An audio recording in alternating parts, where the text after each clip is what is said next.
самое интересное. Проходит парочку дней, и этот брат опять мне написал.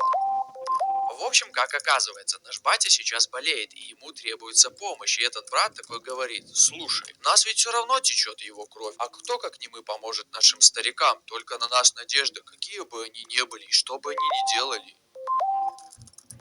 Не только же мне одному брать ответственность, ты же тоже его сын, так что приезжай увидеться с ним, может что-то поможешь, ты же тоже должен. Я не знал, что ему на это ответить. По всей видимости, брат был гораздо добрее мне и смог полностью простить этого человека, но у меня, честно, так не получилось. Сколько бы я ни думал, я злился и злился и злился на эту ситуацию и отказался приехать. Лично для себя я решил так: никогда не видеться с этим своим сводным братом. Ну а лицо бати пусть так и остается для меня белым шумом. Да-да, так будет лучше для нас всех. В общем, ребят, вот такая история со мной случилась в моей жизни. Надеюсь, хотя бы у вас была полноценная семья.